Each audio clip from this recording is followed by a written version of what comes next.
Hello,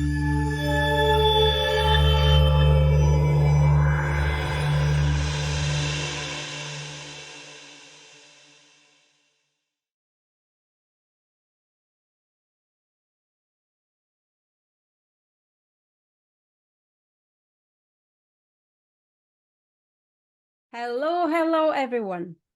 I am so excited to introduce today's guest. Very interesting guest. I don't think he needs a big introduction, but again, we follow the procedure and I actually leave all the introduction to himself. So, Mr. Byrne, stage is yours. Briefly about yourself, your name, what you do, and what is your connection with hypnotherapy. Well, good afternoon, Veronica. It's a pleasure to be here. My name is Gerard Martin Byrne. You can call me Martin. My friends and family call me Martin. So I'm in your friends list then. Yes, absolutely. Yeah. So yeah, I'm Awesome. actually a practicing barrister. I'm in my 7th year. I'm a member of the law library in Dublin in Ireland. And I have been a practicing hypnotherapist in the past. I'm not practicing at the moment, but I intend to return to hypnotherapy in the future. Not just yet, but pretty soon I intend to do so. I've been a practicing hypnotherapist during the 90s for approximately 7 years. I had my own private practice. I trained with Dr. Joe Keeney in Cork, the Irish School of Ethical and Analytical Hypnotherapy. And yeah, so that's basically who I am. Yeah, my intention is to spread the good word about the awesome healing properties of hypnotherapy and how it can change one's life. So I know that your life has been pretty extraordinary, and I know that hypnotherapy paid a lot of It helped me along the way. I can say that for sure. Yeah. Because in the past, I certainly didn't have the confidence or the self-esteem that I have nowadays, and I put a lot of that down to, especially down to hypnotherapy and engaging in hypnotherapy myself, seeking out and obtaining hypnotherapy from very, very, very special hypnotherapists over the years. And yeah, so how did it start? How many years ago, and how a long time ago. Did you go for a therapy first, or did you decide to study? How did you start? Why hypnotherapy? I suppose we better start at the beginning. How did I become aware of hypnosis and hypnotherapy? It started for me back when I was, I think, around 17 or 18. I was in the FCA, which is Fórsaí Cosanta Áitiúla, which is the Irish for local defense forces of the Irish Army. So I was a member of that for a while. And during my summer camp training, I discovered I had an innate ability to hypnotize my companions.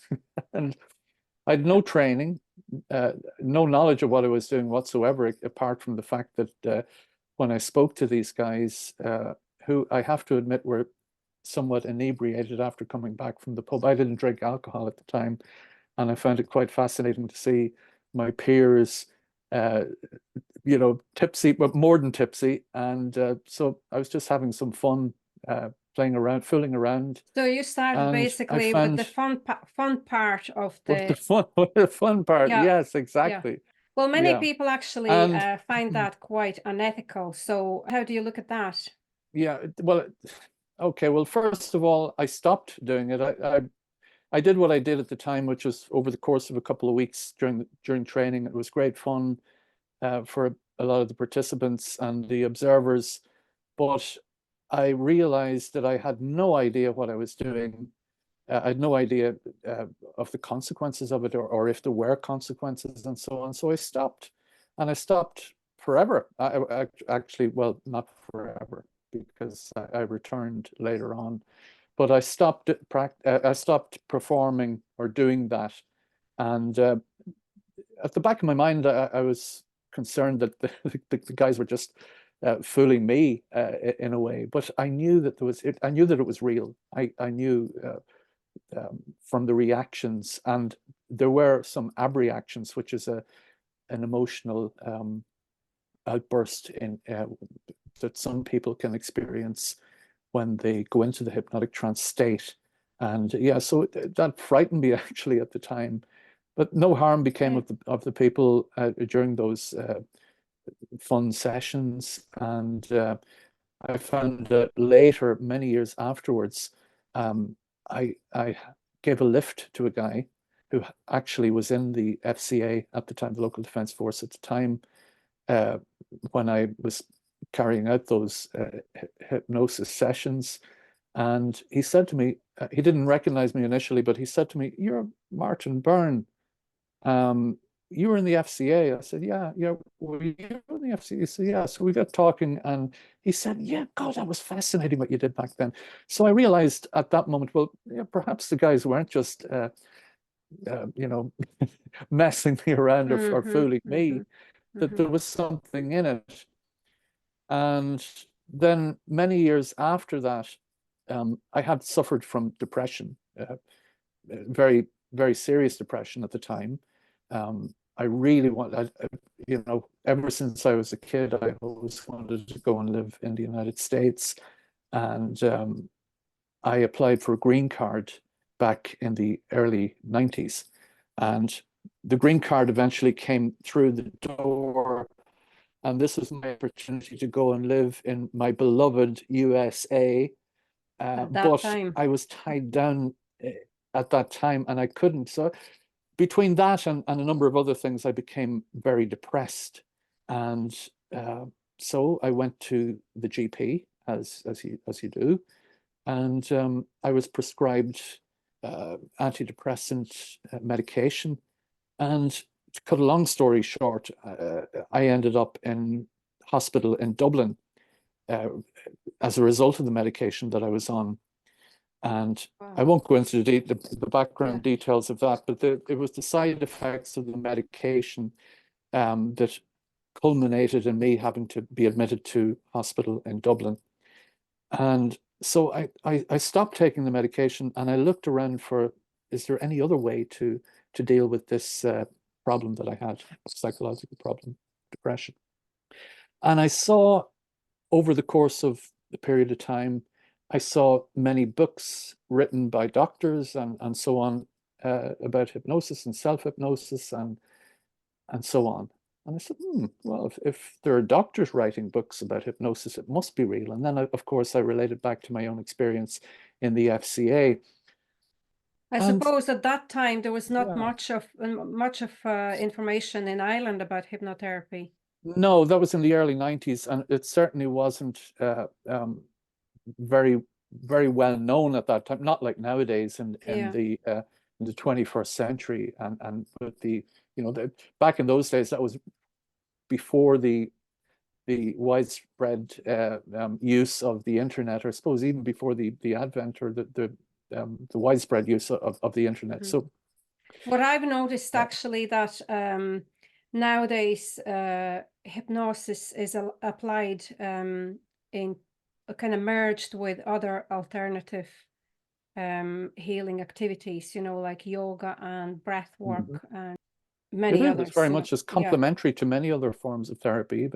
Even going to your GP, it would be complementary to your allopathic medical treatment to use hypnotherapy or self-hypnosis as well, because the benefits of hypnosis and hypnotherapy are absolutely enormous.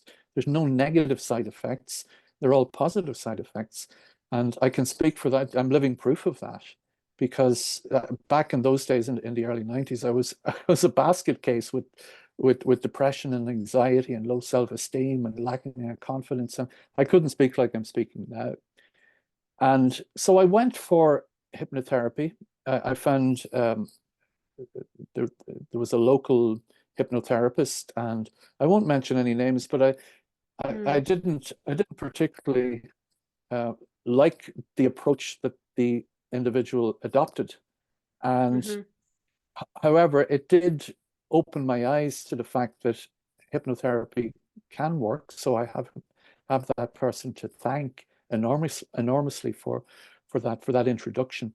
And just to give you an example, Veronica, back in those days, I was part-time. I was performing music in the pubs with a one-man band. And every time I went to a gig, I was terrified. You know, it was like stage fright.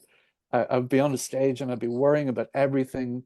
Am I playing too loud or too low? Too much rock, too much country, not enough rock and roll? Everything, anything and everything. I was worried about everything. But after I experienced the first few sessions of hypnotherapy and practiced self-hypnosis thereafter using the recordings, I used to go into the bathroom, to the toilets before I would, and go into one of the cubicles, and I'd use this little mantra that I had rehearsed in my hypnotic sessions, and I would say, I'm calm, I'm relaxed, I'm confident, etc., etc. And I would go back out on the stage, and I really couldn't have given a damn if the roof fell down, or if somebody threw tomatoes at me, or if somebody threw roses at me. It didn't matter. I knew and I felt inside, deep inside, I was doing the best that I could do. So it didn't matter whether I was being praised or being condemned. I knew that I was doing the best that I could do. And any of those, the praise or the condemnation or criticism didn't matter to me. Not that I was usually praised for my music, I have to say. So anyway, yeah, I found a tremendous benefit there, and not just in performing on stage with music, but also in my work, my day job at the time, and in my dealings with other people. So I developed a great confidence, a great positive outlook on life. But that came afterwards. I found after the first hypnotherapist that I went to, the effects kind of wore off.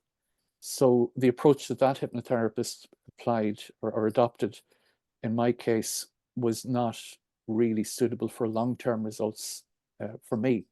And so I found another hypnotherapist in Dublin, in Clontarf, and his name was, unfortunately, he's passed away since, but he was absolutely amazing, outstanding, incredible. He was Sean M. Burke, and he was based in Clontarf, an absolute genius. And in between the time when I'd experienced the first sessions of hypnotherapy with the first therapist that I went to, and when I encountered Sean Burke for the very first time, I'd read many, dozens and dozens and dozens of self-help books. And I knew when I met Sean, I knew straight away that this man was incredibly wise. And he brought me through a program of hypnotherapy for, I think it was over the course of 12 months. So it was approximately 12 sessions, once a month or once every 2 or 3 weeks. I can't remember now. It's back in the early 90s. So it was absolutely amazing, and he's helped me, and I'll always be extremely grateful for the help that he provided me with over all those years ago. So yeah, after that, did you have to travel far to see him? Yes, well, I lived in Monaghan at the time, and he was based in Dublin. He had his therapy practice in his own home in Clontarf. So yeah, it was quite a journey, but I have to say it was worth every inch of the way there and every inch of the road back. So yeah, it was fascinating. So after that, sorry, yeah. Yeah, I beg your pardon. Go yeah, I believe it's about the rapport as well that you can have between the therapist and the client. Yes, So and the approach that he applied as well, Veronica, was very different. The first hypnotherapist was very, can I say, old school, swing and watch type of attitude. Okay. And all the mystery and so on. But Sean Burke was incredibly down to earth and very more a sort of an indirect, casual approach. His body language, everything. Now that when I studied to become a hypnotherapist and studied the psychology of all of that, and reflect on the way that he dealt with me as a client, I could see that everything that he was doing was hypnotic. The way that he sat in the chair, the way that he spoke, the way that he greeted me, everything. It was absolutely wonderful. He was a genius. Sounds more so like Ericksonian style. Very, very much Ericksonian Mm. style. Yeah, very indirect. And in fact, I remember asking him at one stage, does the subliminal persuasion work, Sean? Subliminal suggestion? He said, yes, Martin. He said, yes, because he said, I always say to my wife, if we're watching football, you see those advertising, the billboards that surround the football pitch. He said, when you're concentrating on the match, on the game, and you're in that heightened state of emotion and the adrenaline, you're watching, you're all that excitement, your peripheral vision and your subconscious are picking up all of those messages that are on the billboards around without you being really consciously aware of that. That's how the suggestions get into the mind Yeah, the through subliminal Coca-Cola advertising as well. Oh yes, I'll always Yeah. remember there was an ad in the 90s, and I remember I'll just explain. There's a technique in NLP, and I don't know if your viewers are aware. I'm sure they are aware of what NLP means, and I had the privilege of studying for a period with Richard Bandler and Paul McKenna, the famous TV personality and hypnotherapist. Yeah, sorry, just to explain to people, it's neuro-linguistic programming. Programming, exactly. And Richard Bandler and John Grinder were two American, I can't remember their proper titles, their professional titles, but I think scientists, I guess. They studied three very famous American therapists. It was Virginia Satir, Carl Rogers, I think, and Dr. Milton H. Erickson. And Dr. Erickson was the master of indirect suggestion and hypnosis. He could hypnotize you by talking to me. It was just incredible. I know. Yeah. So the NLP is actually used in advertising a lot, and it's very, very powerful. It's so subtle and so insidious and subtle and extremely powerful. And I remember in the 90s, there was a Coca-Cola ad, and it jumped out at me straight away after I had studied hypnotherapy at the time and realized the art of indirect suggestion and these persuasive techniques, that are applied by the advertising industry and politicians and the media and so on, and religion and so on and so on and so forth. So the ad went along the lines of well, first of all, I should explain that one of the techniques they use in NLP originated from Socrates. And Socrates had a method for persuading his listener, and it was called, well, people have labeled it the yes set. So what he would do, he'd gather an armful of yeses before he would put forward his proposition to persuade his listener or listeners. And what that means is that he would say certain things to the listener, and that the listener couldn't possibly say no to. They were truisms. He would state a number of truisms to get the person into a yes state of mind. Yeah. And then once he had the person in a yes state of mind, he would put forward his proposition. So it was more likely that they would accept what he was proposing, as opposed to if they were in a negative state, in a no state of mind. So if he had confronted them in the first instance with statements that weren't truisms, it may have put the person on the back foot, and therefore they wouldn't really accept what he was proposing. So the Coca-Cola ad went like this. And so you'll hear some of my singing skills now. So it went along the lines, the birds will always sing, the sun will always shine. Whenever there's Coke, there's always the real thing, Coca-Cola. So when I heard that for the first time, I said, wow, that's the yes set. And I'll explain why. Because the birds will always sing, yes. The sun will always shine, yes. Whenever there's thirst, well, there'll always be thirst, yes. There's always the real thing, Coca-Cola. So they put the proposition at the end to see how it works. Yes, yes, yes, proposition. Yeah, so the person's in the yes state of mind. It's very, very subtle. So yeah, that's the yes set and the Ericksonian approach, and that's the approach that Sean Burke applied a lot of the time with me. But his approach was generally more laid back, down to earth, no swinging watches, no nonsense like that.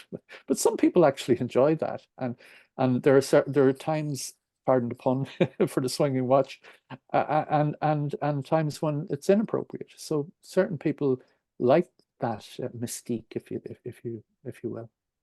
Yeah, and at the end of the day, we all have free will, you know, and the people who are entering that, like the comedy show on the stage, you know, they Oh kind of yeah, yeah, they kind of know what to expect, and yeah. they're, you know, Free will is right. contributing to it, you know.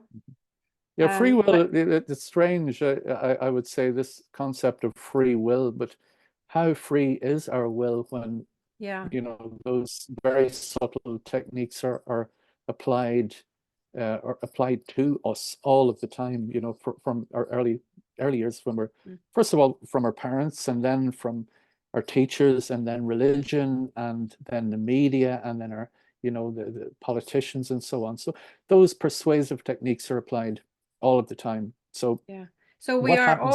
we are all really a Programmed. little bit a little bit hypnotized. Oh, You know? beyond a shadow of a doubt, yeah. Yeah. It happens. It's just part of life. It's normal. And people laugh when people say, "Oh, I can't be hypnotized." Well, you're hypnotizing yourself, Yeah. buddy. Of They, course you can be hypnotized. yeah, Everyone, without exception, they can be go into hypnotized. trance watching a movie or reading a book or Yes. even driving a Yeah. car. Driving a car, yeah, you're isn't Because that like even, strange? you know, so Yeah, many times, you know, I'd get from A to B and, you know, I wouldn't know how I got there, you know? that's right. You'd forget that you actually passed through that village or that town a while Yeah, back, or yeah. did I pass that exit on the motorway? It happens to us all. We go into that trance-like state. And it's important to realize, if you're a person considering going for hypnotherapy, or if you're a hypnotherapist, it's very important to realize the power of that. I suppose, yeah, I suppose the power of that trance-like state. Because if you're in that trance-like state, suggestions go into your mind more readily than when you're in a fully alert, fully, you know, circumspect of your surroundings and everything that's been said. But if you're in that zoned out trance-like state, daydreamy state, your mind is very receptive to persuasion, to suggestions. There is, I found, and I can't remember from where, but there was an expression: everyone can be hypnotized without exception, but you cannot be hypnotized. You cannot be hypnotized against your will, but you can be hypnotized without you knowing it. That's strange, isn't it?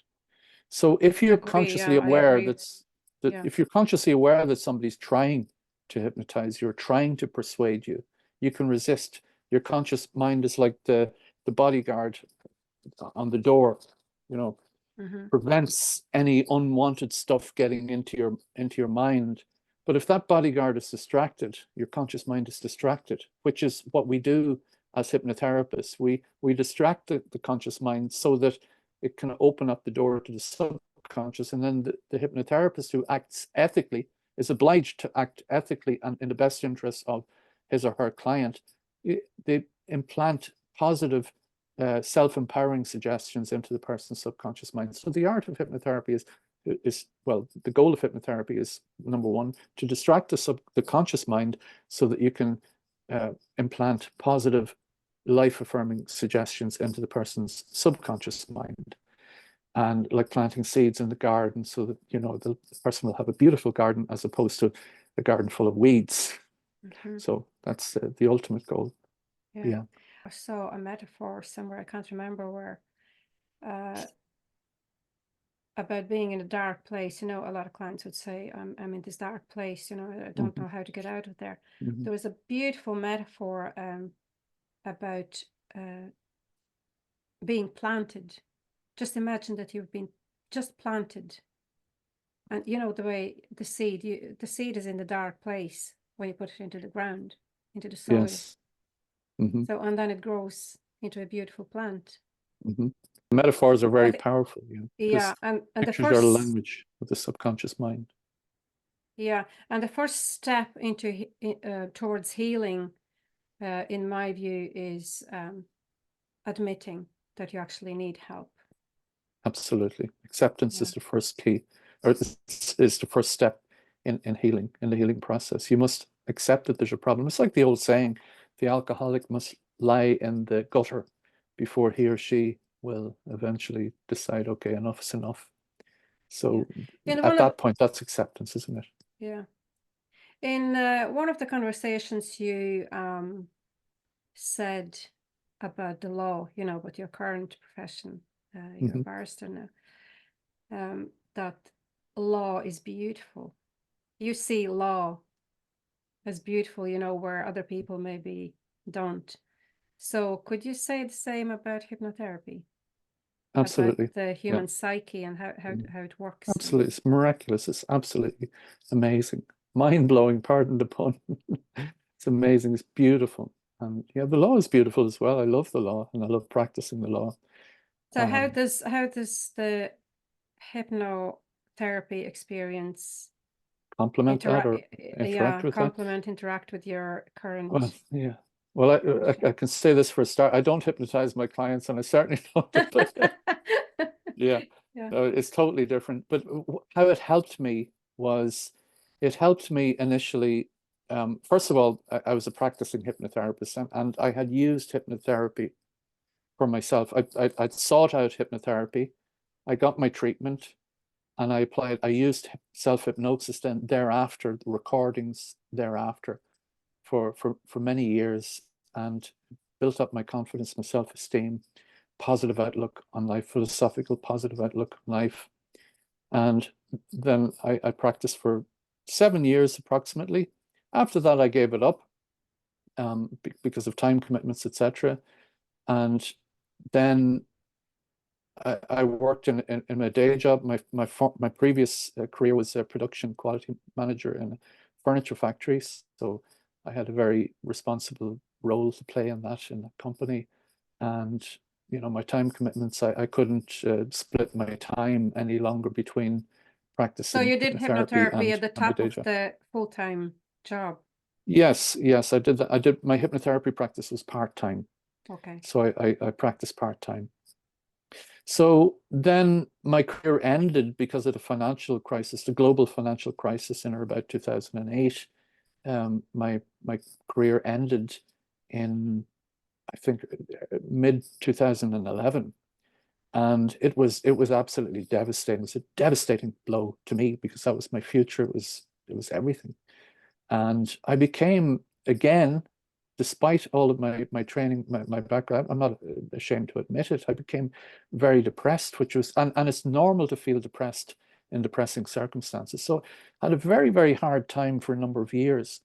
But due to the support of my family, and especially because of my background in hypnotherapy, I would say I wouldn't be here today but for that.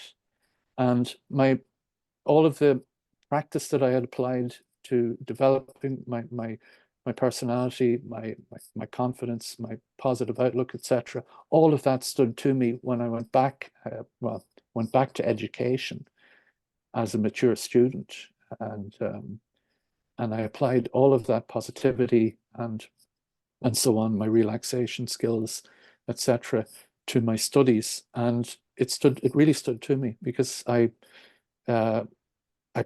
studied really hard and really, really well, and I shine. I did really well in my studies. I got first class honors every year in a 4-year law degree, which was an outstanding achievement. And I remember the first time I went to university, before the first exams, I was terrified. How am I going to even compete with all of these younger people, much younger than me, decades younger than me? How am I going to compete with them? They're just after coming out of the secondary school or high school with all of their remarkable levels of points and so on, their aptitude.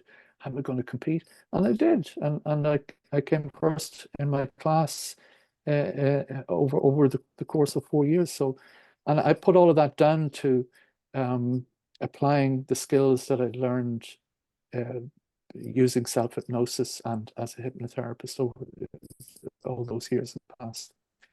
And after that, I decided to stay focused on achieving my goal, which was to become a barrister.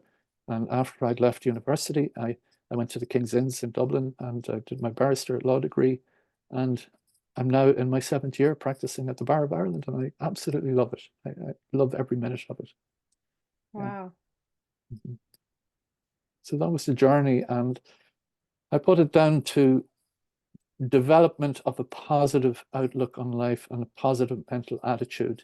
It really stands to you. Like when the going gets tough, if you have that foundation, even though it may become overgrown with weeds because of the turmoil in your life, if you have that foundation deep within your psyche, deep within your subconscious, you can clear the weeds away and the foundation is still there. So yeah, I suppose that's a good way of describing it. And I would recommend hypnotherapy to everyone.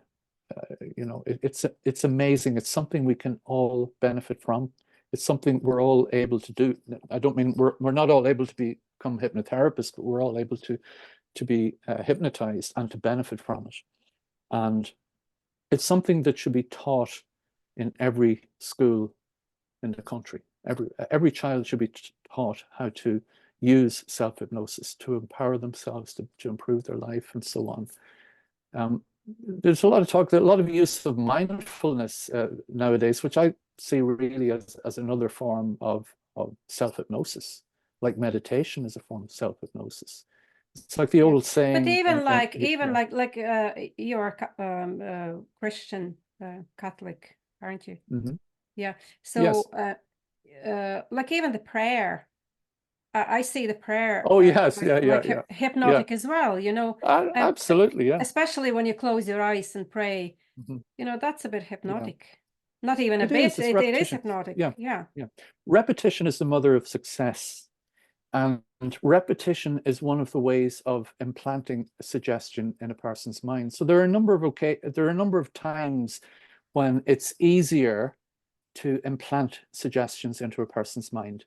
They are, for example, just after you wake up in the morning. That's an ideal time to implant suggestions in your mind. And just before you go to sleep at night. So that's in religion. That's why you say your prayers at night. For a Catholic will be Hail Mary, full of grace, the Lord is with thee, blessed art thou among women, and so on and so forth. Yeah, you say that. I see a big connection actually there with hypnosis. Huge connection, yeah. Because you say your prayers just before you go to sleep at night. You say your prayers just after you get up in the morning. And so on. But that's one way of getting a suggestion one time, I should say, of getting a suggestion into a person's mind, or suggestions. Another technique is repetition. So if you repeat something over and over and over, it becomes implanted in your mind. I know that as a musician, if you want to learn a song, you repeat it.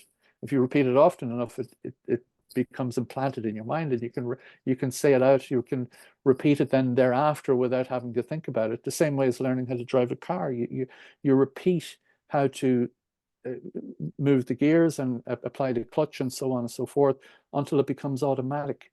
So repetition is the mother of success. So I remember in the 90s, I was going to mass as a Catholic, as a practicing Catholic. I went to mass every Sunday, and I thought to myself, pardon the pun, this is mass hypnosis, because they're just repeating those things over and over and over and over and over. And which was fine, which was all good. It's all for the benefit to implant those positive, life-affirming prayers into a person's mind. It's good. But it's a form of hypnosis, persuasion, implanting suggestions into a person's mind. And so yeah, that's mass hypnosis in my opinion. Yeah, that's what I noticed. Yeah. Another time to get suggestions into a person's mind is at the time of heightened emotion.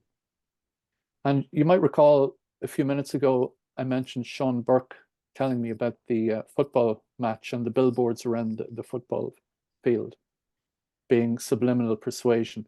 And that ties in with the concept of an ideal time to implant suggestions into a person's mind. The subconscious mind, is very receptive to suggestion at times of heightened emotion. So if you're watching your favorite football team playing, your arch rival team, you're charged with emotion, aren't you? You know, if you're a football fan, you'll understand what I mean.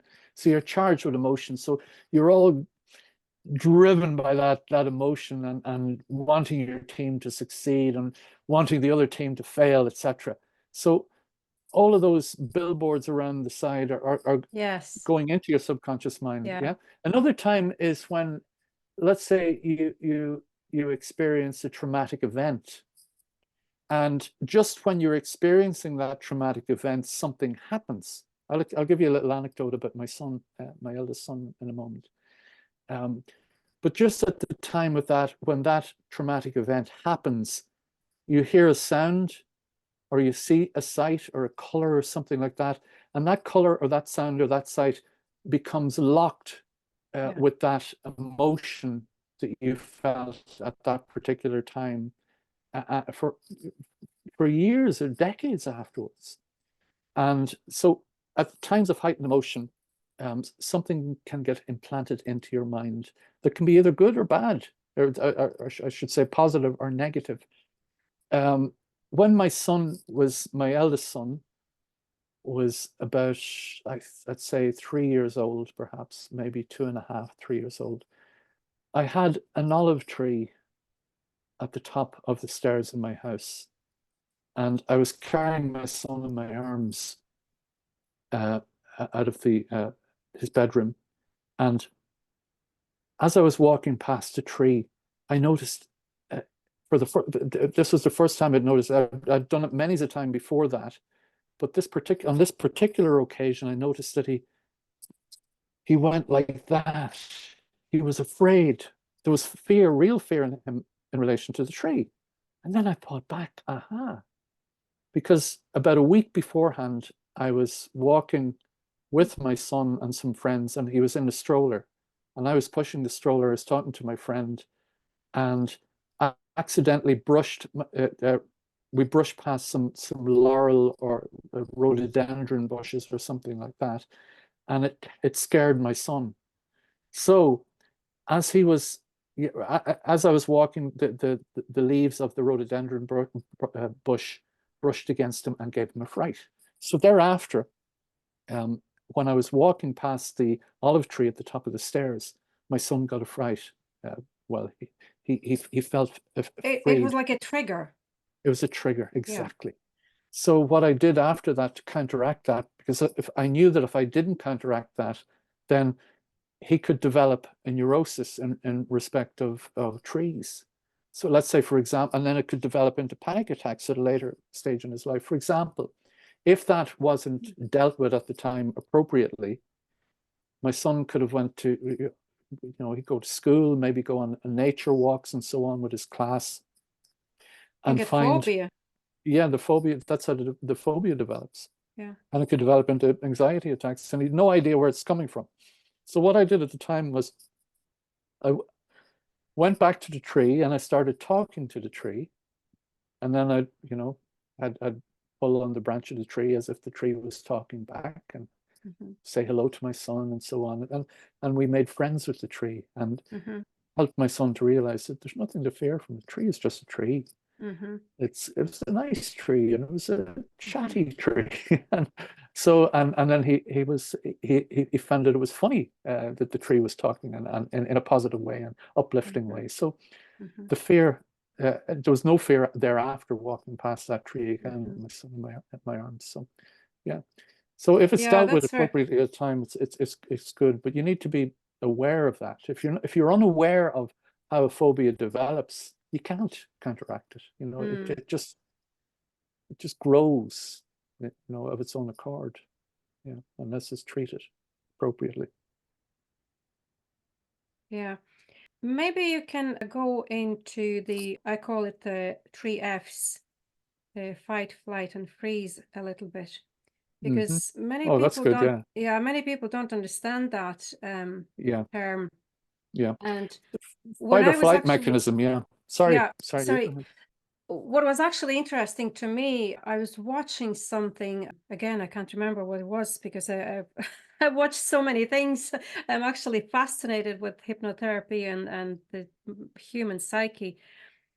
It's so interesting. It goes so deep. Absolutely, yes. And I was watching this thing about the wildlife, about animals, how they, why they actually.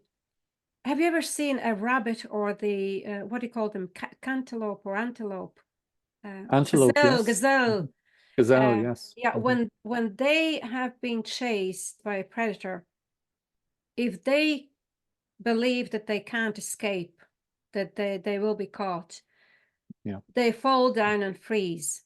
Yes. And that's supposedly to reduce the pain. They don't feel the pain. Very You know, interesting. if Yes. they've Yes. been bitten or eaten alive, you know, they don't feel the pain then. But they're not exactly dead by then, you know. I suppose. Yes. So for me, that was very Well, it's interesting. the same for human beings. Yeah, it's very interesting. And I like the way that you phrase it, the three Fs. I learned at school in biology about the fight or flight mechanism, but they didn't teach us at school, and this is back in the 80s, revealing my age now. I'm older but wiser now. Yeah. So back in the 80s, yeah, they call it the fight or flight mechanism, but they didn't teach us about the opposite mechanism that happens, that's triggered when a person goes through a relaxation procedure. And I'll come to that in a moment. But the fight or flight mechanism is a survival mechanism. It's also called the stress response. And if you know, if you're in a situation where your life depends on fighting or running away, you know, that's why you have that mechanism that's just it spurs you to act, either to fight to save your life or to run away. And at a time like that, there's adrenaline is released into your system, and all of the processes in your body shut down, and in your mind shut down. Your mind becomes very focused, very narrow-minded in respect of, right, how do I get out of here? How do I defeat my opponent or whatever? And all of the other processes in your body, such as your digestion and everything else, that's not necessary at a time like that. So all of those systems in your body shut down, and only the systems that are necessary for you to survive kick into action. That's fine, and it was fine for let's say a caveman running away from a saber-toothed tiger, or for somebody in the trenches in World War I running away from a hand grenade that just landed nearby, or whatever. You're crossing the street, and a car comes approaching at a speed, with, you know, you only see it at the last minute. That fight or flight mechanism is kicked into action, and you run to get out of the way and to survive. That's all well and good, very necessary and very important. However, when a person is experiencing stress in their lives, which stress affects everyone without exception, and unless you learn how to deal with it and how to cope, adapt, and adjust to the stresses in your life, that can have a very, very detrimental impact upon your health. And the reason for that is because whenever adrenaline is released into your system, it lingers for quite a long period of time, unless it's used up in the way that nature had intended for it to be used. For example, running away from the danger, or fighting the guy that's just attacked you to mug you, you know. So if you use it up in the way that nature intended, the way God intended, then that's fine. It served its purpose. However, when we have a bad day at work, the boss shouts at us or yells at us, or the husband abuses his wife or shouts at his wife, or vice versa, or somebody cuts you off in traffic, and you end up getting, you know, almost crashing your car, whatever, you get stressed. So an adrenaline is released into the system. If that's not released from your system, it lingers and lingers and lingers, and the low levels of sorry, not anxiety, of adrenaline in your system cause it actually attacks the good cholesterol in your body and transforms it into bad cholesterol. which then can lead to arteriosclerosis, and that's why they say that stress is the silent killer, because of heart attacks from stress over extended periods of time. So the opposite of that is what is called the relaxation response. And the relaxation response is a term coined by Dr. Herbert Benson, if my memory serves me correctly. And Dr. Herbert Benson was practiced in the Beth Israel Hospital in Boston, I believe, in the United States.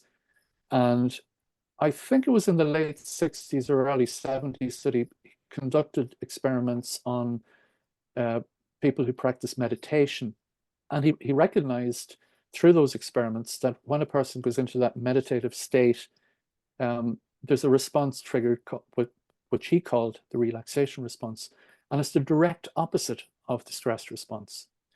So imagine if you had the ability to trigger the relaxation response in response to the stresses in your life. Like, for example, let's say you had a hard day at work. I was actually going to ask you to talk about the importance of relaxation regarding healing. It's incredibly important, because everything beneficial happens. I suppose I shouldn't generalize like that. Not everything beneficial.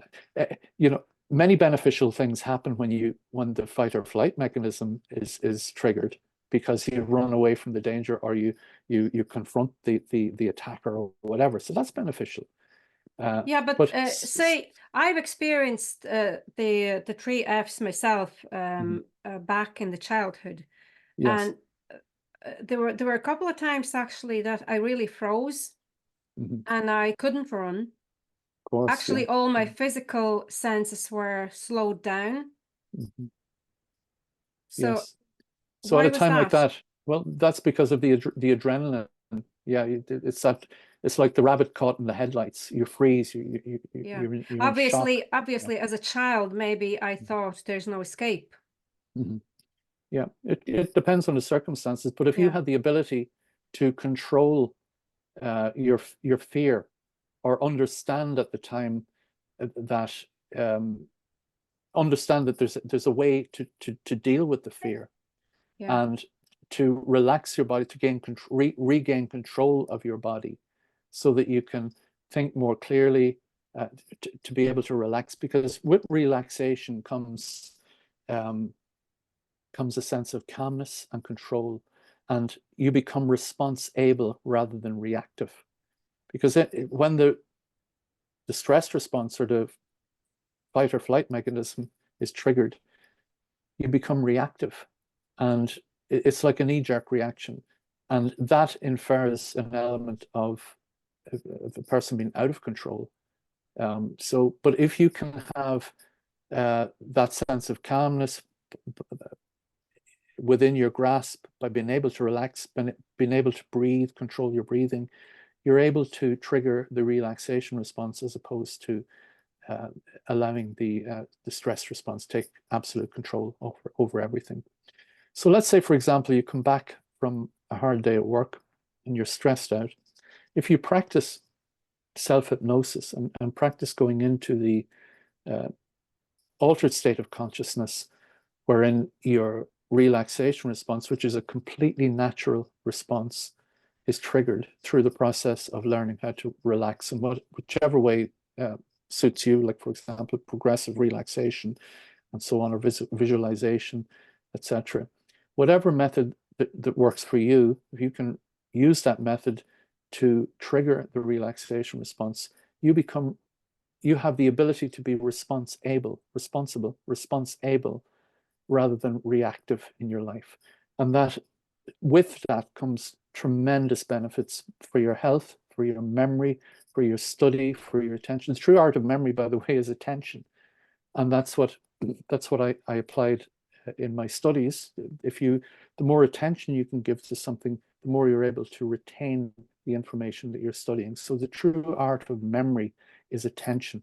The better the attention you can give to something, the more you will absorb that information, and then the relaxation helps you to recall the information that you've absorbed. So if you can relax, like people get stressed out with exams. Like I remember at university, every time the exams were coming up, I would relax before I would go into the exam, and I'd keep myself relaxed throughout the exam. Even though, of course, I felt tension. Of course I did. You know, you're looking at the clock. I used to say to my fellow students, the clock looks like it's made out of chocolate. The time just melts away I when you're know. in the exam hall. Yeah. So, but by being able to relax, you can recall information far better, and then being able to relax while you study, you're able to retain the information that you're actually reading and studying. So relaxation helps in so many ways. It helps your inner health in terms of your body, the workings of your body, and also of your mind. There are many people nowadays are listening like healing music, you know, the different frequencies. And that's how I started myself, my healing journey a few years ago. But what I've noticed, that's my experience, okay? Mhm. What I've noticed, there was the music played a big, massive, really major part in my healing journey. However, the hypnotherapy, when I started applying hypnotherapy, self-hypnosis, you are able to go deeper and more and deal with more specific things within, you know, whether there are any like blockages or, you know, traumas, or you can release more rather than just using music. Yep. The Because I've music listened, is very beneficial.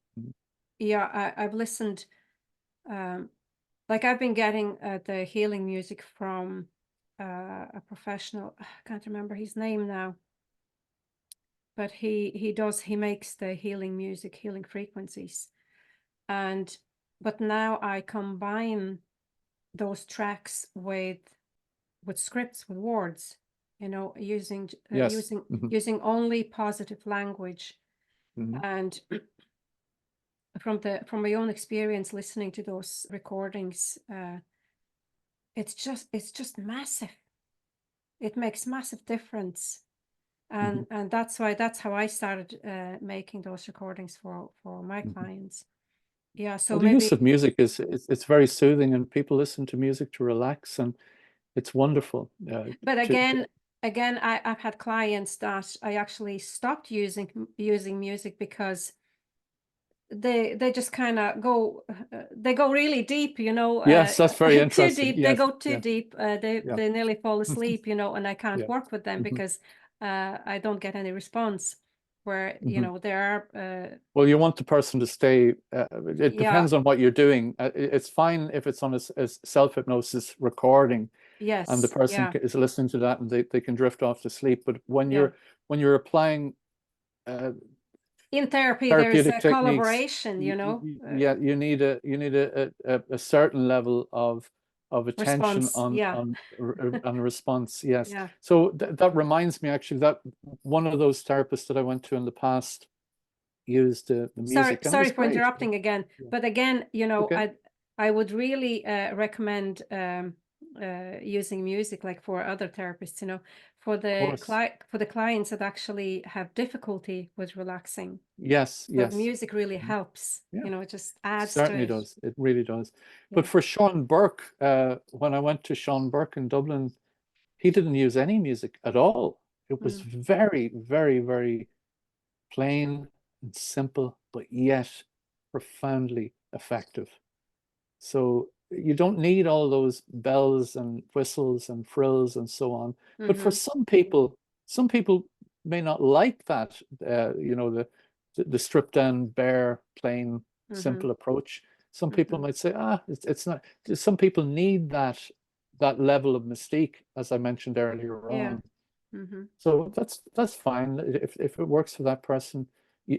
Adopt that modality, as they say. So yeah, use that approach, that technique, if it helps the person, if that's what they expect. And it's of assistance to them, I'd say go for it. Yeah, absolutely. Okay, Martin, just to round up now, if you could recall, how did you feel the first time making the first step towards reaching for help, going for that therapy? Because it, yeah, I know it was for difficult. many people, that it's not, it's not easy to make that first step. So what would be your recommendation to someone who is stuck or, thinking of looking for therapy, but still kind of reluctant? And I understand. Yeah, I would say, first of all, just listen to what I'm saying. I'm talking to your viewers. Every one of us is a human being. None of us are perfect. Every one of us have our faults and our failings, things that we've done that we're ashamed of, things that we've done that we're proud of, positives and negatives. And one thing I would say to you is never be ashamed to look for help, to ask for help. I remember my dad saying to me, and he actually taught me, my dad taught me the power of those old sayings over the years. Remember, as a kid, he had this book with all these old proverbs and things, and I was fascinated by it because it said in the introduction of the book, these old sayings contain the distilled wisdom of the ages. And it's true. So many, all the old sayings like a stitch in time saves nine, and all of the ones that are worn out through use. And when my career ended back in 2011, my dad said to me, "It's better to light a candle than curse the dark sun." And that saying brought me out of the situation where I was in, that looking at the darkness and the spiral of negativity of the world around me. My world had fallen apart. And I was, at times I was saying, well, I can't look for help. I'm ashamed to look for help because of what's happened. But I would say to people, just go, don't be ashamed. My mother said to me one time as well, she said, "Martin, it's there's no shame in falling down. There's only shame in staying down." And another saying that my dad said to me at the time is, "Stand back up, get back up in the race, brush the dust off, and continue going forward." So my advice to people, and having lived through those experiences back in the early 90s and feeling ashamed of how I felt and how inadequate I felt, and then actually going for help and actually realizing how beneficial that this is.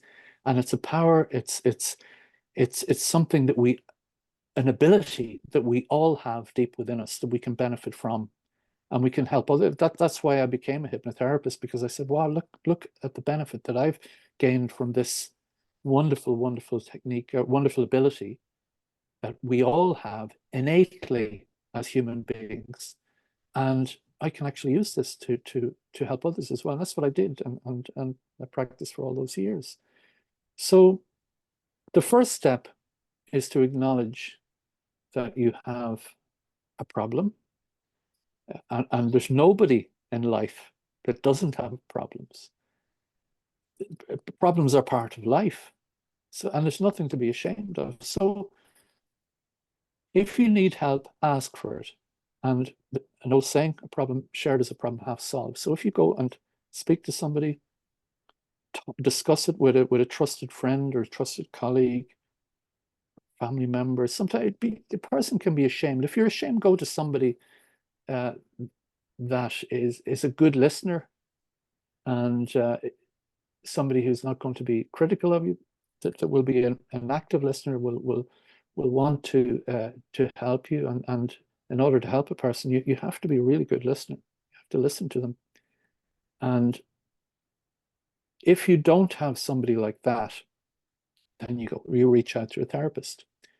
And therapists are supposed to follow a code of ethics and like a code of conduct, and be ethical in their approach to clients. And you can go with confidence to certain therapists who are members of certain organizations that would ensure that the therapist follows the code of ethics and so on in relation to their practice. And if you're unhappy with a particular therapist, you can go to another therapist. You can shop around. I was very unhappy with the first therapist that I went to, but I was also thanked that individual from the bottom of my heart for helping me to realize this wonderful ability that I have to enter into the state of self-hypnosis and to benefit from it. Didn't like the approach, as I said, that person adopted, but I went to and found another therapist who I was absolutely amazed with. I was blown away by the quality and the care and the conscientiousness of that individual, and the skill was just mind-blowing. And this is just like, you know, learning to walk again. You know, when the baby starts walking, it's just because the baby's falling, you know, once or twice or 3 times or whatever. They get up and they walk again, you know, until they can learn to stand on their own feet. That's right. Yeah. Okay. So yeah, I hope I've answered your questions okay, and I hope it's been a benefit to your listeners and your viewers. And yeah, so thank you very much, Martin, for coming. And, you're more than welcome. Giving your wisdom, sharing your wisdom and life experience. Been a real pleasure having you here, and thank you very much for listening, everybody. Hopefully, these conversations will play a good role in on your journey towards healing, and you have a good day, and never be ashamed, as how Martin said, never be ashamed to look for help, and we are all human. Okay, so thanks for tuning in, and remember to, if you enjoy our conversations, remember to click on like and subscribe, and leave some questions maybe in the comment area, and we will be answering your questions as best as we can. And until the next time, okay, have a good day. Bye. Have a day full of wonderful. Bye-bye. Yeah, bye.